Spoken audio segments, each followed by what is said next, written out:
네, 안녕하세요. 복음, 사랑, 생명이 흐르는 아침 이정훈 목사입니다. 오늘은 진정성 있는 믿음이라는 주제로 아침 묵상을 시작하겠습니다. 오늘 본문은 씨 뿌리는 자 비유입니다. 익숙한 비유죠. 이 비유를 어떤 설교자는 설교를 듣는 성도의 태도에 따라서 열매 맺는 결과를 가져온다고 말합니다.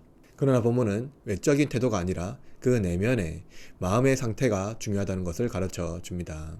왜냐하면 사람은 외적인 태도만으로 그 사람의 진정성을 알 수 없기 때문입니다. 결국 태도가 아니라 그 이면에 심겨져 있는 마음이 중요합니다. 오늘 아침 하나님께서 주시는 말씀은 마태복음 13장 1절에서 23절입니다. 그날 예수께서 집에서 나가사 바닷가에 앉으시매 큰 무리가 그에게로 모여들거늘 예수께서 배에 올라가 앉으시고 온 무리는 해변에 서 있더니 예수께서 비유로 여러 가지를 그들에게 말씀하여 이르시되 씨를 뿌리는 자가 뿌리러 나가서 뿌릴새 더러는 길가에 떨어짐에 새들이 와서 먹어버렸고 더러는 흙이 얕은 돌밭에 떨어짐에 흙이 깊지 아니하므로 곧 싹이 나오나 해가 돋은 후에 타서 뿌리가 없으므로 말랐고 더러는 가시떨기 위에 떨어짐에 가시가 자라서 기운을 막았고 더러는 좋은 땅에 떨어짐에 어떤 것은 100배 어떤 것은 60배 어떤 것은 30배의 결실을 하였느니라. 귀 있는 자는 들으라. 제자들이 예수께 나와 이르되 어찌하여 그들에게 비유로 말씀하시나이까? 천국의 비밀을 아는 것이 너희에게는 허락되었으나 그들에게는 아니 되었나니 무릇 있는 자는 받아 넉넉하게 되되 없는 자는 그 있는 것도 빼앗기리라. 그러므로 내가 그들에게 비유로 말하는 것은 그들이 보아도 보지 못하며 들어도 듣지 못하며 깨닫지 못함이니라. 이사야의 예언이 그들에게 이루어졌으니 일렀으되 너희가 듣기는 들어도 깨닫지 못할 것이요 보기는 보아도 알지 못하리라. 이 백성들의 마음이 완악하여져서 그 귀는 듣기에 둔하고 눈은 감았으니 이는 눈으로 보고 귀로 듣고 마음으로 깨달아 돌이켜 내게 고침을 받을까 두려워함이라 하였느니라. 그러나 너희 눈은 봄으로 너희 귀는 들음으로 복이 있도다. 내가 진실로 너희에게 이르노니 많은 선지자와 의인이 너희가 보는 것들을 보고자 하여도 보지 못하였고 너희가 듣는 것들을 듣고자 하여도 듣지 못하였느니라. 그런즉 씨 뿌리는 비유를 들으라. 아무나 천국 말씀을 듣고 깨닫지 못할 때는 악한 자가 와서 그 마음에 뿌려진 것을 빼앗나니 이는 곧 길가에 뿌려진 자요 돌밭에 뿌려졌다는 것은 말씀을 듣고 즉시 기쁨으로 받되 그 속에 뿌리가 없어 잠시 견디다가 말씀으로 말미암아 환난이나 박해가 일어날 때에는 곧 넘어지는 자요 가시떨기에 뿌려졌다는 것은 말씀을 들으나 세상의 염려와 재물의 유혹에 말씀이 막혀 결실하지 못하는 자요 좋은 땅에 뿌려졌다는 것은 말씀을 듣고 깨닫는 자니 결실하여 어떤 것은 100배, 어떤 것은 60배, 어떤 것은 30배가 되느니라. 예수님은 마음에 완악한 장애물이 있는 사람은 예수님을 영접할 수 없다고 말씀하셨습니다. 이어서 예수님은 씨 뿌리는 자 비유를 통해서 이사야의 예언을 성취하고 있습니다.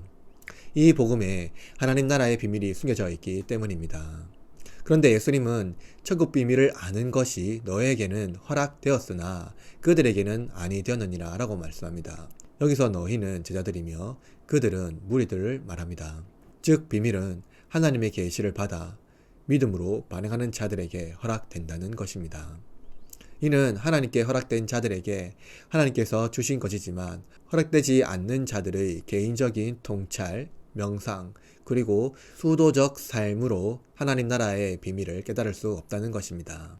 따라서 가진 자들은 예수님을 마음으로 영접하고 입으로 시인하는 자들이며 이들은 비밀을 더욱 풍성하게 누리며 기뻐하는 자들인 반면 가지지 않는 자들은 예수님을 거부하고 저주하며 예수님의 말씀과 비유를 통해 얻게 되는 작은 가능성마저 상실하게 됩니다.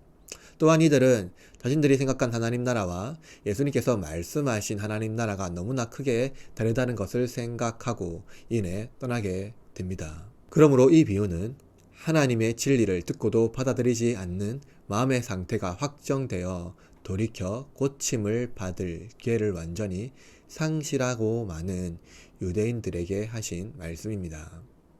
그러나 소수이지만 그 중에서 예수님을 받아들이고 복음의 비밀을 깨달아 30배, 60배, 100배의 열매를 맺는 사람이 있습니다. 이렇게 볼 때 이 비유는 이중적인 기능을 합니다. 곧 비유는 하나님 나라의 비밀을 더 잘 깨닫도록 하는 기능만 할 뿐만 아니라 그 비밀을 완전히 포기하도록 하는 기능도 있다는 것입니다. 자, 그러면 비유의 내용을 살펴봅시다. 이 비유의 목적은 열매를 맺고 맺지 못하는 것을 내조하는 데 그치지 않고 씨의 서로 다른 운명을 강조하는 데 있음을 보여줍니다. 본문을 보면 씨 뿌리는 자가 씨를 여기저기 흩어 뿌립니다. 마치 흩날리듯이 씨를 마구 뿌립니다. 씨를 땅에 배열하고 모종을 씹듯이 심지 않았다는 것입니다. 이 비유에서 낭비되는 씨앗이 너무 많아 보이는 묘사는 하나님 나라의 성경을 어떻게 반영할까요? 이 비유는 하나님 나라의 복음이 때로는 열광적인 환영을 받기도 하지만 때로는 단번에 거절을 당하거나 처음에는 환영을 받다가도 결국에는 배척당하는 등의 다양한 반응이 포함되어 있습니다. 이는 하나님 나라 복음 선포에 대한 사람들의 다양한 반응이 기술되어 있다는 것입니다. 그러나 대부분 부정적인 반응이며 그 반응에는 그들의 마음에 문제가 있기 때문이라는 것입니다. 결실하지 못하는 문제가 씨앗과 같이 전달된 메시지에 있는 것이 아니라 그 메시지를 받는 사람에게 있다는 것입니다. 즉, 진리의 문제가 아니라 진리에 반응하는 사람들의 굳은 마음에 있다는 것이죠. 하나님 나라의 복음을 들은 사람에게 되게 좋은 반응을 기대하기란 어렵습니다. 왜냐하면 하나님 나라의 복음에는 일반 사회의 간섭을 정하고 새로운 삶의 방식을 살아가야 하는 삶의 전환을 요구하기 때문입니다. 그러나 그 가운데서도 끝까지 좋은 반응을 보이는 사람이 있고 그들은 놀라운 결실을 맺습니다. 이는 분명 복음을 전하는 자들의 수고가 헛되지 않다는 것을 보여줍니다.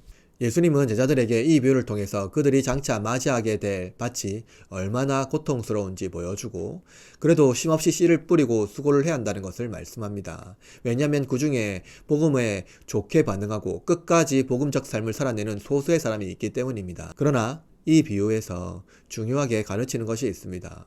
그것은 하나님 나라의 비밀을 깨닫는 제자의 요건이 처음에는 긍정적으로 반응했다가 나중에는 돌아서는 경우가 있기 때문입니다. 즉, 복음을 처음에는 받아들였다고 해서 나중에 돌아서는 경우가 있다는 것이죠. 복음을 처음 받아들였다고 해서 즉시 열매 맺는 것이 아닙니다. 왜냐하면 네 종류의 밭 중에 두 종류의 밭은 처음에는 긍정적인 반응을 했지만 외부의 압력과 내부의 유혹 때문에 열매 맺는 데 실패했기 때문입니다. 진정한 제자의 열매는 끝까지 인내하는 충성심 있는 제자도를 보여야 합니다. 그렇지 못한다면 결국 그는 진정성을 입증하는 데 실패하게 됩니다. 그러므로 마음의 진정성은 단순히 외적으로 보이는 삶의 형식 혹은 입으로만 고백하는 말에 있는 것이 아닙니다. 그것은 믿는 바가 마음의 진실함에서 비롯되며 그것은 결국 환난과 박해 그리고 내면의 유혹에도 인내하는 신앙을 요구하기 때문입니다. 이러한 제자의 삶을 살아갈 때 비로소 진정성 있는 믿음이 됩니다.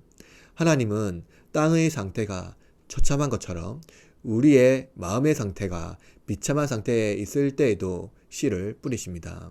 하나님 나라의 복음을 깨닫게 하십니다. 그는 우리의 마음의 밭의 농부이시며 우리의 마음밭을 일구어 부드러운 밭이 되게 하십니다. 그러므로 우리는 외적인 상태뿐만 아니라 마음으로부터 하나님을 의지해야 합니다. 그리고 의지했다면 이제 여러분의 의지를 가지고 인내의 삶을 살아내야 합니다.